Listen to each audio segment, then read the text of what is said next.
Bonjour, aujourd'hui j'aimerais revenir sur figurine de Spider-Man. Alors il y a peut-être de ça un an ou quelques mois, je ne sais plus. Je vous ai présenté donc une très vieille maquette de Hornby qui représentait donc le Spider-Man de mon enfance. Un kit que j'avais eu certainement à l'âge de 10 ans, donc ça fait déjà 38 ans, et qui représentait beaucoup pour moi, et que je vous avais présenté à la fois dans sa boîte neuve et dans sa version montée et peinte, mais que je vais reprendre parce que c'était pas franchement terminé.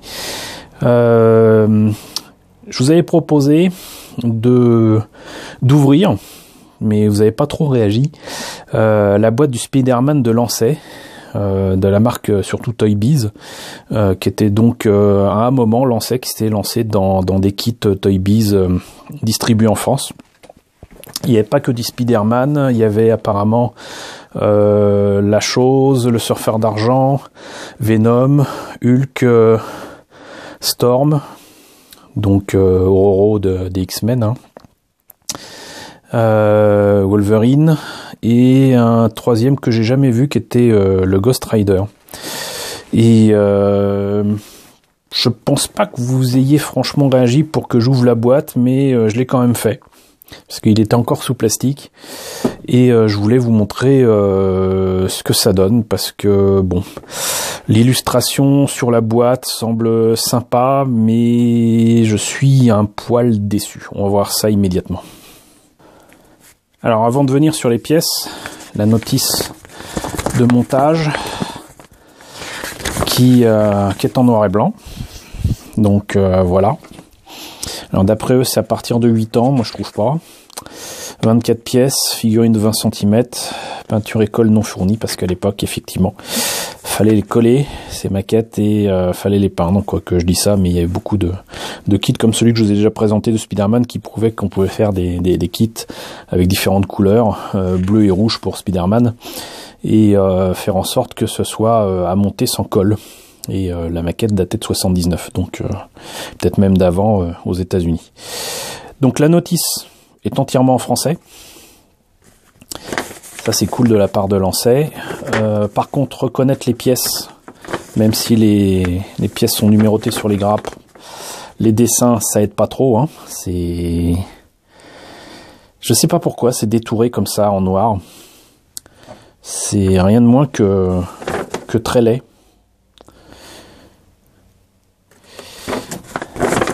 Et vous avez un diorama qui est livré avec, qui est supposé ressembler à ça, donc avec j'imagine une caisse, une poubelle d'étoiles d'araignée et l'appareil photo de Peter Parker en pleine action qui lui permettent de mettre un peu de beurre dans son absence d'épinards et d'aider Tante May après la disparition de son mari et donc de l'oncle de Peter Parker.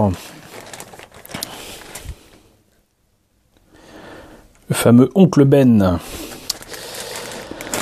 Alors, par quoi commencer? Bah, tout simplement Spider-Man, parce qu'en fait, là, c'est les grappes qui concernent Spider-Man. Alors, il est beaucoup plus petit que je ne pensais.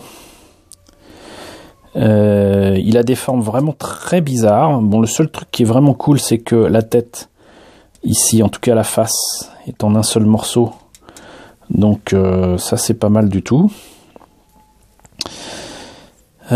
Pour autant, la majorité des pièces sont en deux parties, donc ça veut dire ponçage, ça veut dire beaucoup de travail une fois les pièces montées, et en plus d'un accès qui ne sera pas toujours facile. Je vous montrerai des outils qui facilitent ce genre de choses. Mais bon, voilà, déjà le Spider-Man, bof, et petit, vraiment petit, je l'estime à peu près, ça doit être du 1/8, un truc comme ça. Le diorama, donc on va commencer par le sol.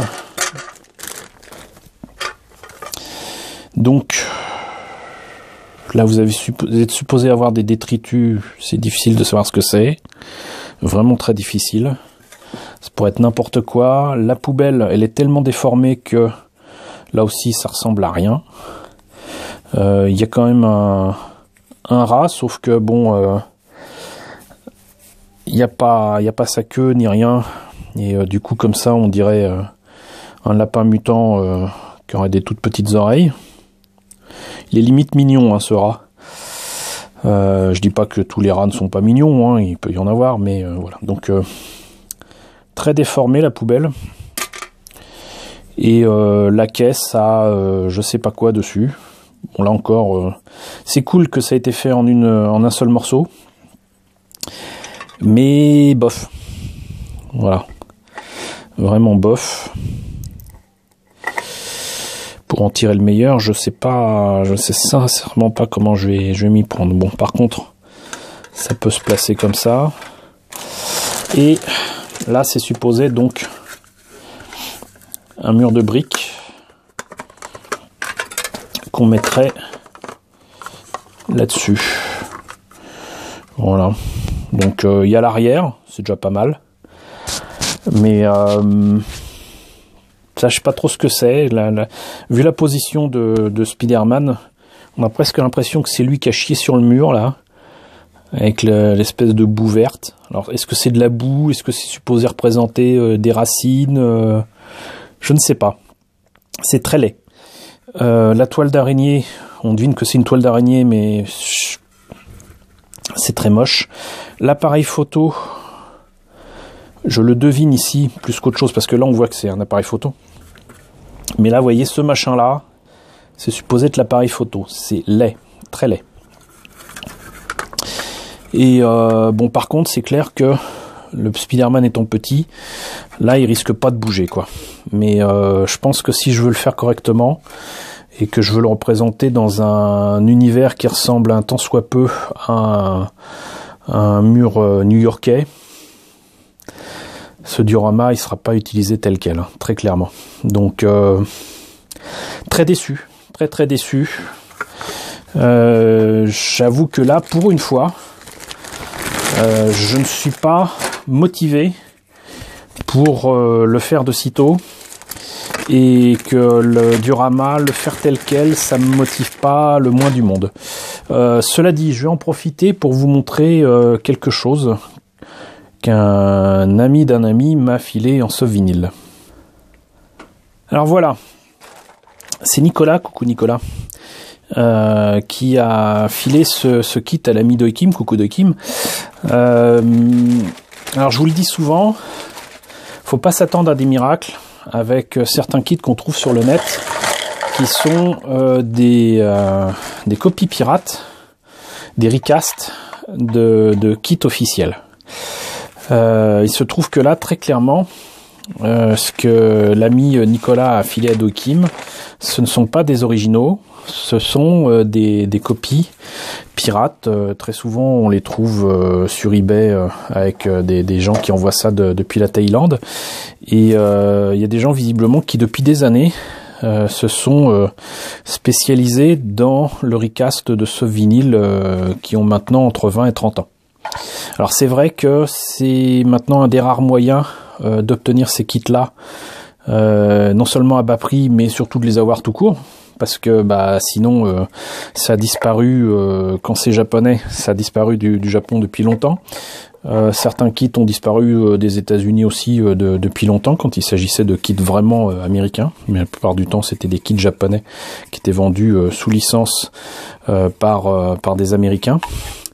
Mais bon, là l'occasion est trop belle, après vous avoir présenté un kit en plastique de Toy Biz qui est pas terrible, là de vous présenter donc ce kit en souvenir d'un Spider-Man où vous voyez la notice de montage est assez spéciale, puisque en gros ça vous indique, parce que vous devinez bien être la tête, il y a écrit tête, le pied gauche, le pied droit, la main droite, la main gauche, ça rime à rien. Vous avez par contre deux photos qui montrent le modèle monté et peint avec deux faces et de dos, c'est pas mal.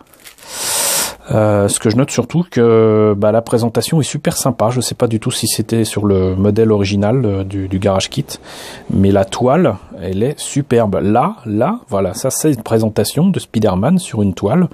Ça donne envie. C'est vraiment super.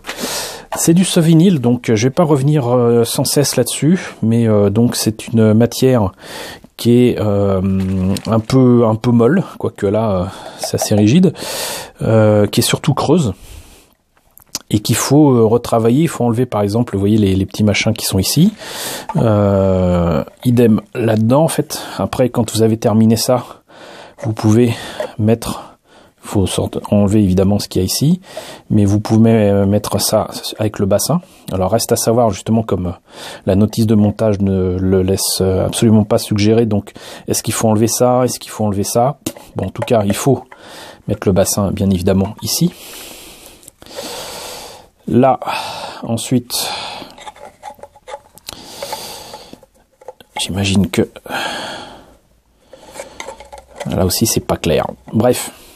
Je pense que c'est ça. Ouais, c'est ça. Donc vous voyez, vous mettez, vous enlevez les pièces en trop, les morceaux en trop, vous les collez avec la super glue. Parfois, vous pouvez même vous contenter de les emboîter. Et ça vous donnera un joli kit fort sympathique. Mais voilà, donc le problème il est suivant, c'est que je peux pas vous recommander d'acheter ces kits sur le net auprès de gens qui ont fait ces recasts, parce que la qualité n'est pas au rendez-vous. De toute manière, vous risquez d'avoir de très mauvaises surprises. J'ai beaucoup d'amis qui, comme ça, se sont retrouvés avec des kits qui jugeaient minables. Ils en mettaient plein la tronche sur des forums auprès de ceux qui avaient fait la vraie licence et qui avaient fait le vrai produit, mais ils étaient en rien responsables de cet état de fait, c'est-à-dire qu'ils avaient acheté un produit contrefait. Voilà. Maintenant, c'est vrai que c'est parfois, c'est même trop souvent, la seule façon d'obtenir les kits en question. Ça, je le comprends tout à fait. J'y ai même moi-même cédé il y a 15-20 ans, par facilité, et je l'ai vite regretté. Mais bon, là, ça n'intéressait pas Doikim. Nicolas les lui avait confiés. Je risquais pas de laisser tomber ça, et je pense que contrairement au kit de Toy Biz, les photos que je vois ici me donnent envie de monter ce kit là. Je pense que j'aurais plus vite fait de faire celui-ci que le kit en plastique avec les parties de membres, de tête et tout ça à reponcer et tout ça. Ça va être l'horreur. Ça, il y en aura pour des jours de ponçage, alors que là il y aura juste à enlever un petit peu de soft vinyle, coller tout ça, le peindre correctement, et ça sera entre guillemets fini. C'est peut-être le travail d'un petit week-end. Voilà, donc c'était la présentation de 2 Spider-Man, j'allais dire pour le prix d'un. Encore merci à toi Nicolas d'avoir filé ce kit dont je bénéficie du coup. Gloire à toi. Au moins tu ne l'as pas jeté. J'ai certains amis qui étaient tellement dégoûtés de certains de leurs kits qu'ils les foutaient en l'air. Enfin, je crois que toi tout simplement tu n'en avais pas la place, et en plus de ça ni le temps de le monter. Tu seras le premier au courant quand je l'aurai terminé. Merci à vous en tout cas d'avoir suivi cette présentation. J'espère qu'elle vous aura intéressé. N'hésitez pas à me dire ce qu'il en est dans la section commentaires. N'hésitez pas à liker, n'hésitez pas à partager, ça fait vraiment toute la différence. Et surtout encore merci à vous tous de me suivre. J'allais dire malgré tout, pour ces sujets parfois et très souvent faits à l'arrache, mais c'est fait avec passion, je pense que vous l'aurez deviné. Merci à vous en tout cas de me suivre et de m'avoir rejoint. Merci à tous les nouveaux abonnés d'être présents, et je vous dis à très bientôt pour la présentation de nouvelles figurines.